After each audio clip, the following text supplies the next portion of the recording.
Voilà, cette formation consiste en la lecture et l'explication de la grille d'analyse pour les dossiers de sécurité event qui nous sont envoyés. L'objectif de ce formulaire est de pouvoir identifier dans un dossier de sécurité l'ensemble des risques inhérents à la manifestation qui est demandée. Pour cela, le département a créé un formulaire afin de faciliter et de systématiser la récupération et l'identification des différents risques sur les manifestations. Je vous présente ce formulaire qui est intitulé Formulaire 2021, grille d'analyse, dossier de sécurité event. Il y a différents champs à remplir. Le premier champ concerne les références du dossier.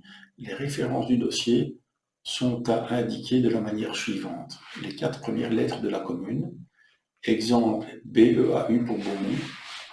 Ensuite, la date de l'événement, du début de l'événement, du premier jour, en commençant par l'année, ensuite le mois, ensuite le jour. Exemple 2021 04 19. Il faut ensuite remplir le champ suivant, simplement le titre ou la dénomination de la manifestation, exemple Brocante des Quais Charleroi. Dans certains cas, et notamment en période Covid, un document complémentaire est annexé et il s'agit de ce qu'on appelle la matrice Covid. Si ce document est annexé, il suffit de cocher oui. Si ce n'est pas le cas, il suffit de cocher non. Le prochain champ concerne le type de manifestation. Et donc, il y a lieu de cocher parmi les champs qui sont proposés, exemple, rallye automobile ou marché de Noël ou événement sportif, par exemple.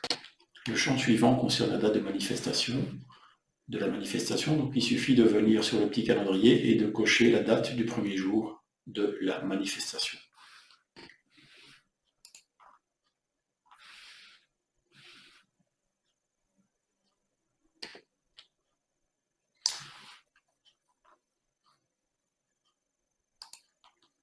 Vous avez ensuite l'identification de la commune qui est concernée, donc la commune parmi nos 22 communes.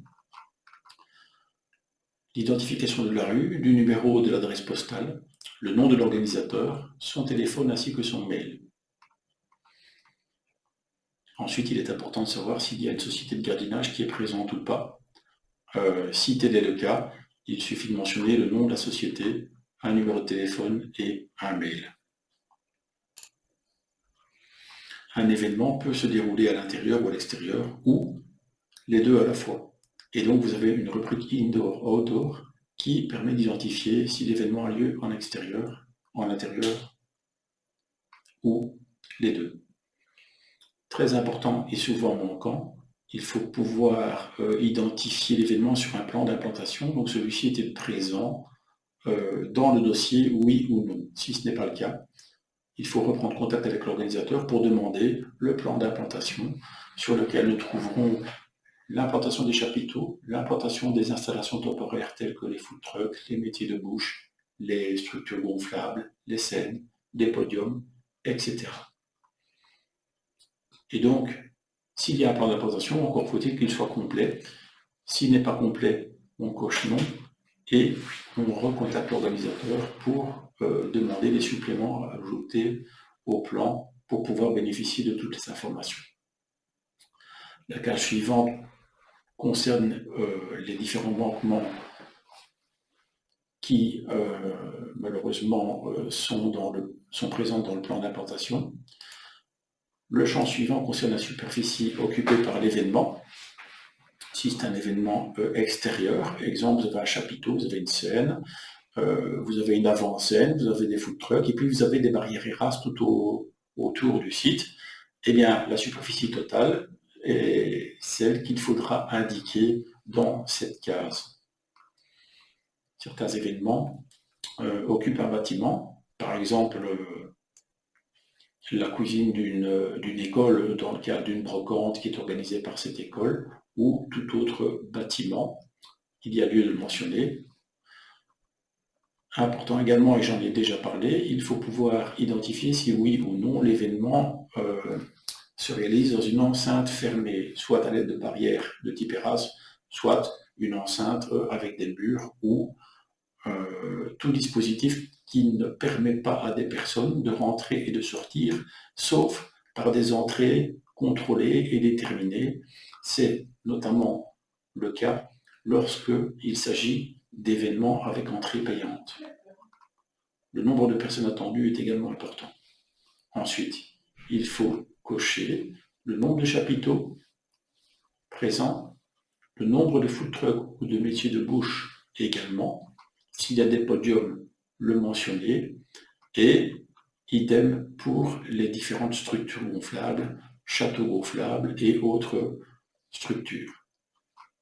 Enfin, une case est déterminée pour les autres risques, donc des risques qui seraient peut-être plus particuliers et qu'on peut déceler sur certaines manifestations, telles que par exemple des effets pyrotechniques ou la présence de poudre noire dans le cadre, par exemple, de marches folkloriques. Ensuite, une identification est nécessaire pour tous les appareils qui sont alimentés au gaz propanobutane en bonbonne.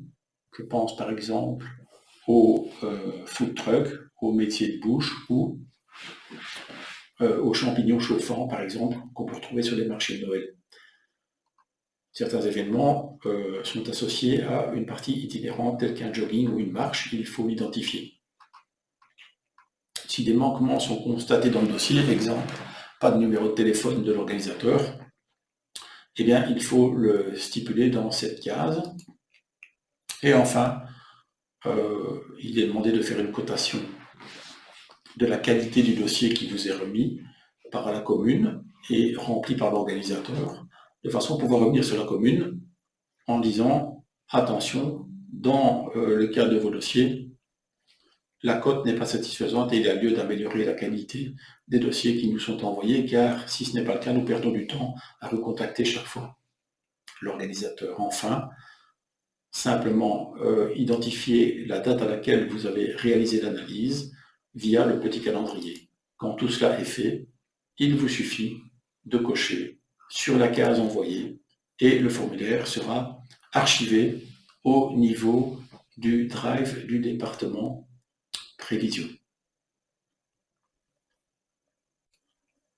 Voilà, je vous remercie pour votre attention et je reste disponible pour toute question éventuelle relative à ces grilles d'évaluation pour les manifestations.